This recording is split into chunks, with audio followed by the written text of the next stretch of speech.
Hello and welcome to all our viewers in Nigeria and around the world to the AM News on Global Television, coming to you live from the nation's capital, Abuja. I am Uyi Agmofwegbe, reminding our viewers that we are on the STV channel 365 and Star Times channel 276. Kano State Governor Abba Kabir Yusuf has officially defected to the All Progressives Congress APC, strengthening his collaboration with the ruling party. The ceremony held in Kano was attended by top government officials, party leaders, and thousands of supporters. Kabir Hassan reports. Flag has been handed over to Governor Abba Kabir Yusuf of Kano State. There he is. The official defection marks a key political development ahead of the 2027 general election, signaling a closer alignment between the state government and the federal administration. Speaking at the event, Vice President Kashim Shettima described Governor Abba's move as a step toward fostering unity and accelerating development in Kano State, describing the defection as a significant step toward aligning the state with the Center for Greater Development Benefits. Today, we are proud to welcome you aboard the All Progressive Congress train. We welcome you with open arms and open hearts.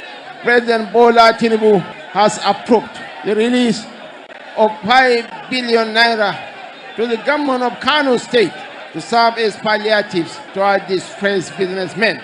The Vice President added that Kano is too strategic and important to remain on the political sideline, stressing that alignment with the federal government guarantees stronger collaboration and support. He also conveyed President Bola Tinubu's sympathy over the recent Singa market fire outbreak, announcing federal and parties' financial support for affected traders.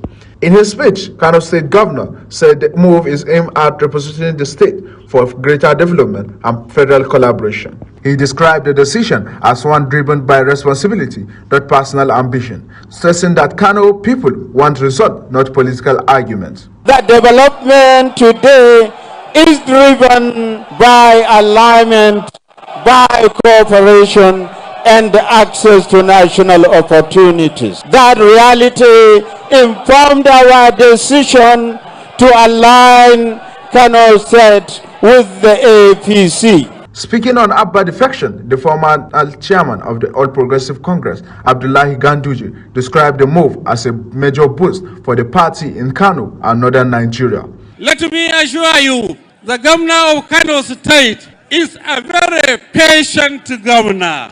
Is an intelligent governor. He is very calculative. He is composed and he is loved by all. So I assure you, our party will give him 100% cooperation.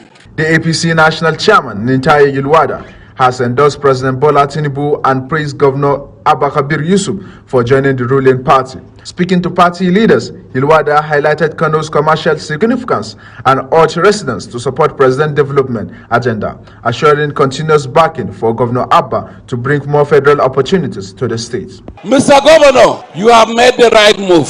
Mr. Governor, it's the right time for you to move. Mr. Governor, not just the right time, but you move to the right party. Mr. Governor, you are going to have the right dividends, right outcome for your movement to the APC. The official defection ceremony was attended by dignitaries from across the country, including National Assembly members to state governors, as well as ministers and party leaders. Kabir Hassan, reporting for Global TV News.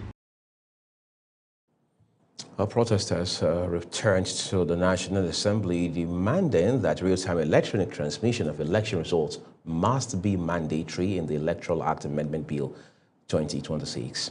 Demonstrators, including civil society groups like Situation Room and Action Aid, insisted that manual collation, be completely eliminated to prevent manipulation during the collation of results. The protest comes after a 5-day break from the National Assembly following assurances from the last Tuesday's sit-in. Security operatives reportedly barricaded the entrances to the complex, forcing the crowds to hold their demonstration outside the gates.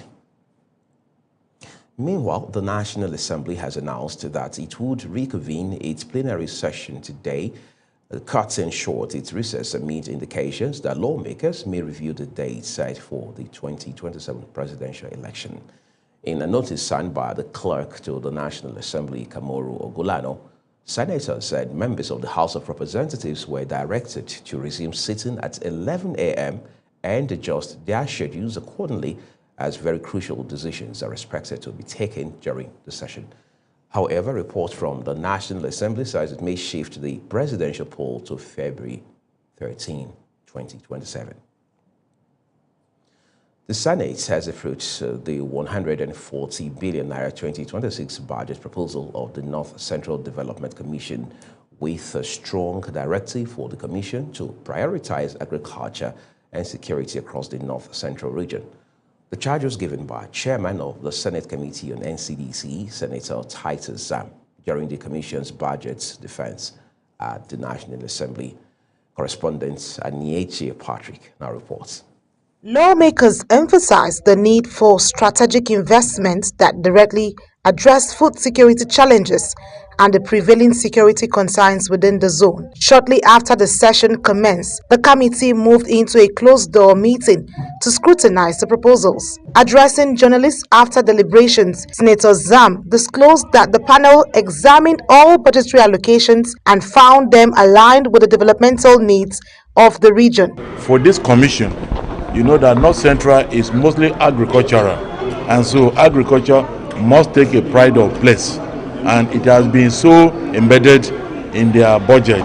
But the budget approval was not without controversy, as a mild drama unfolded moments after the session ended. The senator representing Kogi Central, Natasha Akpoti-Udoha, reportedly confronted the office of the committee chairman over the scheduling of the meeting in her absence. The budget defense slated for 10 a.m. concluded shortly after 11 a.m. However, Senator Akpoti-Udoha was said to have arrived around noon, expressing displeasure that the exercise had been concluded before her arrival. It will never happen that I will not be undermined. No, there's no problem. Whatever it will take, I think will not be treated like second class. The development added a dramatic twist to what had otherwise been a routine budget defense session. From the National Assembly, Anieche Patrick reporting for Global TV News. Nigerian women are making their voices heard at the National Assembly, demanding urgent passage of the bill for reserved seats for women in the National Assembly. They say it is a vital step toward inclusive governance and gender equality. Samuel Odi reports.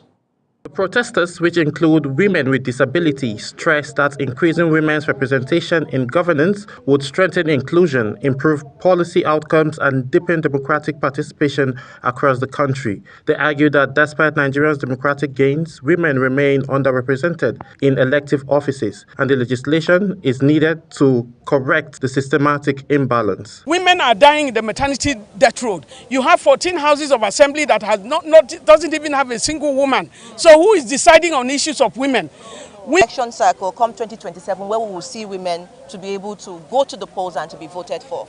And so a word of caution is the timeliness. We are asking them to please look at the timelines, look at the urgency of the bill and the ability to pass this bill in enough time for women to participate, even at the primaries at the political party level. Speakers at the rally noted that the countries like Rwanda have recorded remarkable progress in women's preliminary representation through affirmative action policies, urging Nigeria to follow similar models. They also appealed to the leadership of the National Assembly of Nigeria to treat the bill as a matter of national urgency. In every country there is a budget. So I believe the budget will be increased to accommodate more women in the National Assembly and the state houses of assembly. Nigerian women make almost half of Nigeria's population. We are the ones that give you the vote. We are tired of dancing and singing at campaigns. We want to be part of decision making. if you reserve a... Addressing the demonstrators on behalf of the leadership of the House of Representatives, spokesperson Honorable Akin Rotimi assured them that the National Assembly remains committed to constitutional reforms that promote inclusiveness. He disclosed that about 40 bills would soon be subjected to electronic voting as part of the ongoing amendments of 1999 Constitution. He urged groups to sustain engagement with lawmakers while assuring them that their demands were receiving attention. I want you to know that we have heard you, we have listened to you, and this has been reflected in the constitutional amendment bills that are currently before the National Assembly. As constitutional amendments gather momentum, the push for reserved seats for women is fast becoming the defining test of Nigeria's commitment to inclusive governance. Samuel Odi for Global Television News.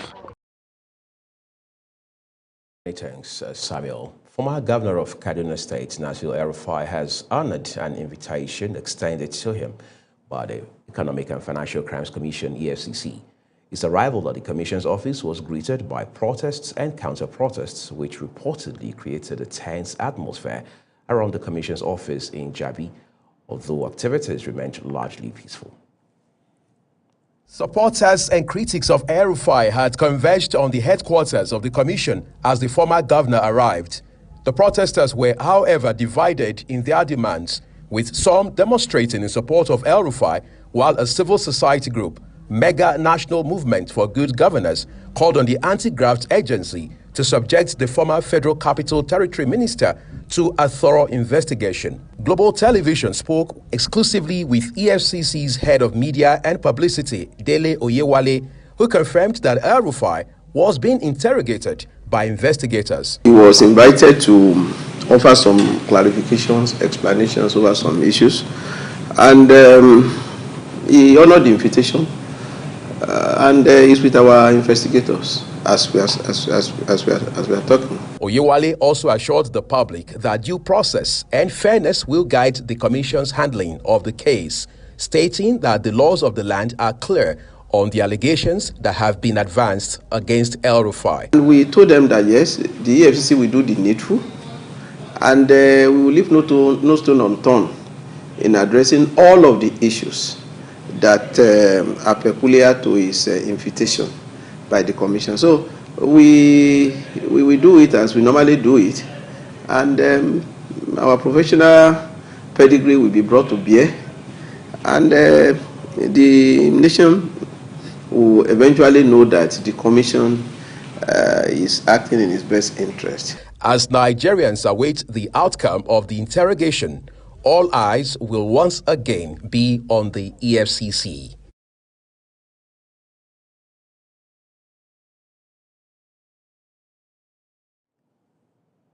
Troops of the 32 Artillery Brigade of the Nigerian Army have neutralized 2 terrorists during a tactical operation conducted along Akunu-Auga Road in Akoko Northeast Local Government Area of Ondo State. Major Irabon Njoka, Assistant Director, Army Public Relations, 32 Artillery Brigade, made this known in a statement in Akure, the state capital. Njoka said the operation was carried out by troops deployed at the Forward Operation Base, Olga. Muslims in Sokoto State are preparing for the holy month of Ramadan. This comes weeks after U.S. airstrikes targeted suspected Islamist militants in the area. Mukhtar Kasim reports. Sokoto, home of the Sultan of Sokoto and spiritual leader of Nigerian Muslims, is getting up for Ramadan following surprise U.S. airstrikes on Christmas Day that authorities say targeted Islamic State-linked enclaves in Tangaza district. Although largely spared the worst of insurgency and banditry seen in other northern states, the strikes about 75 kilometers from the state capital have left many residents shocked and reflective as the fasting month approaches. At the Abu Huraira Central Mosque, worshippers filled the prayer hall with clerics preaching peace, charity, and unity as central themes for Ramadan. 3 residents who spoke expressed cautious optimism that the holy month could usher in lasting calm. So the prayers, yes, will continue from currently people are still praying vehemently that may the insurgency come to an end. We have peace restored in the state and the country at large. They should fear Allah and respect the sanctity of this holy month. Allah shuts all the gates of hell in this month of Ramadan. I therefore call on those causing insurgency to have pity on the people and allow them to observe their fast in peace. So we don't expect any evil thing to happen. And by the grace of God, nothing will happen. Things will go peacefully. We are expecting this Ramadan will come in a peaceful way. By the grace of God. Markets across Sokoto State remains busy as residents shop for the fasting period, while the state government says it has begun distributing food and cash support for vulnerable families affected by insecurity. Now, as Ramadan draws near, many in Sokoto say they are holding firmly to faith and hope, praying the holy month will bring peace to a region long shadowed by violence. Mukhtar Qasim, reporting for Global Television News. Oh, thank you so very much, Mukhtar. This is Global Television, and you're watching the live broadcast of the AM News. The AM News continues after these weather forecasts, plus business, foreign, and sports stories on the other side of this break. Please stay with us. Hello and welcome to the weather update. Satellite imagery shows dust already moving into the country, reducing visibility across the north. And by Tuesday, thick dust is expected to cause very poor visibility over the northern regions. This may lead to flight delays and cancellation, and operators are advised to consult the NIMET e-flight folder for proper planning. The central region will be partly cloudy with slight chance of isolated thunderstorms over parts of Nasarawa, Benue, and Kogi State. Further south, thunderstorms are likely across the coastal areas and most parts of the inland cities of the south. Temperatures are also expected to drop, particularly over the north and the north-central region. And that's your weather forecast for Tuesday. Stay safe, plan accordingly, and join us again for the next forecast. I'm Safia Asenginusa. Thank you for watching.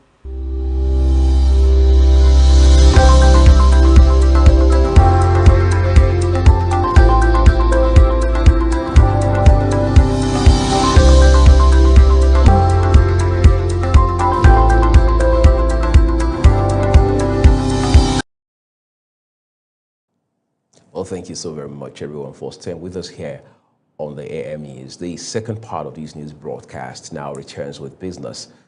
The Presidential Fiscal Policy and Tax Reforms Committee has dismissed claims that the Nigeria Tax Act 2025 introduces a 25% tax on building materials, construction funds, and related bank transactions. The clarification was issued in a statement released by the committee's chairman, Taiwo Oyedele, in response to a viral video by former Minister of Transportation, Rotimi Amechi. According to the committee, the act has already commenced and contains no provision imposing a 25% levy on construction materials, bank balances, or business expenses linked to property development.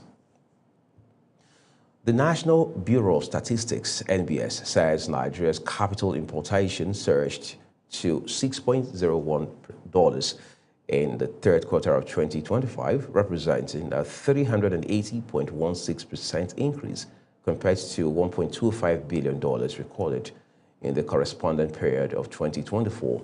The Bureau disclosed this in its latest Nigeria capital importation for third quarter of 2025, published on its website.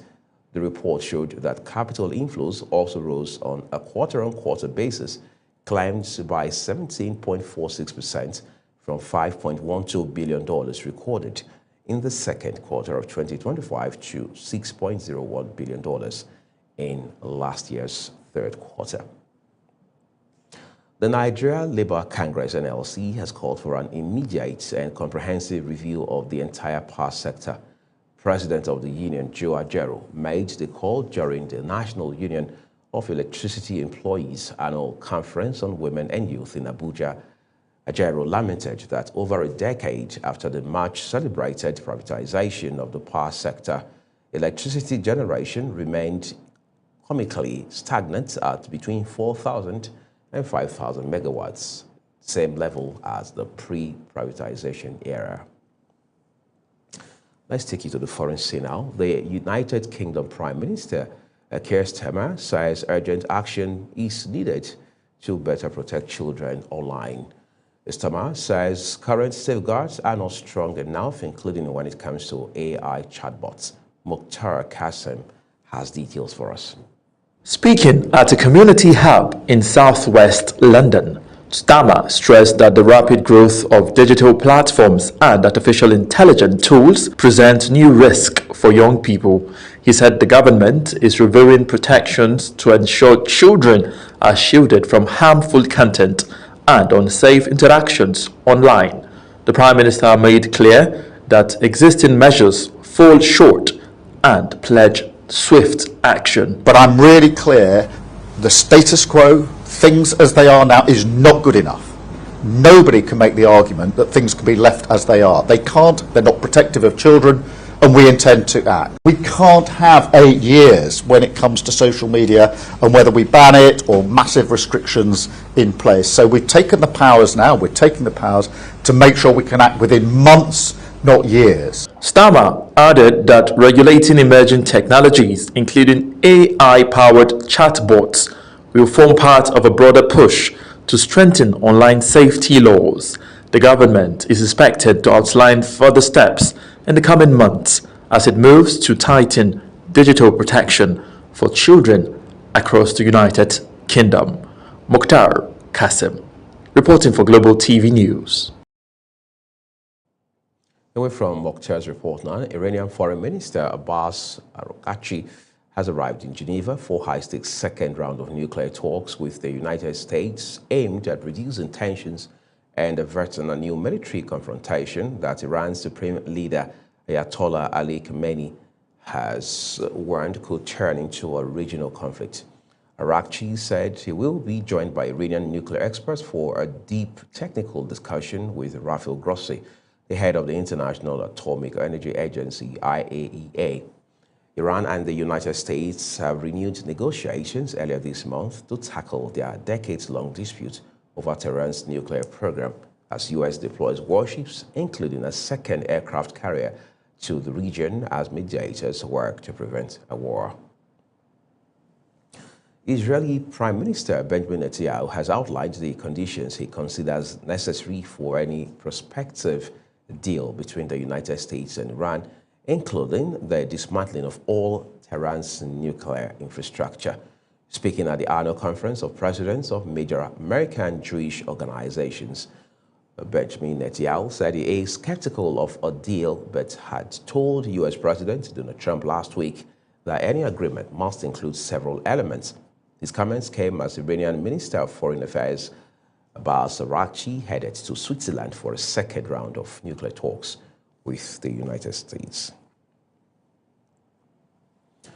Let's now turn to sports for some excitement. The Premier League and English Football League have confirmed that matches will include brief pauses during Ramadan to allow Muslim players and match officials break their fast after onset.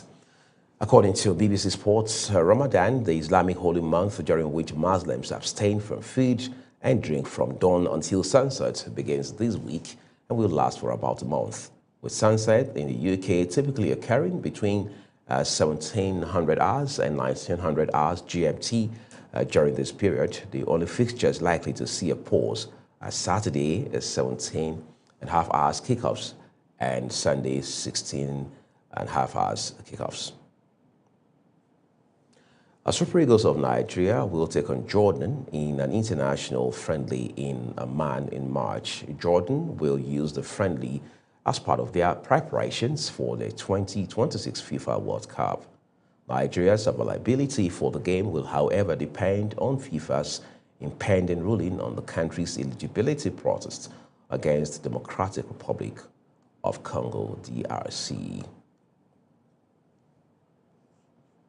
And that's your AM News. A quick reminder that Global Television is on DSTV channel 365 and Star Times channel 276. Kindly follow us across all social media platforms using that Global TV NG, as well as other handles as you now see on your screen. I'm Uyi Agumofwegbe. Said a big thank you to you for watching. Starting shortly is Global Morning.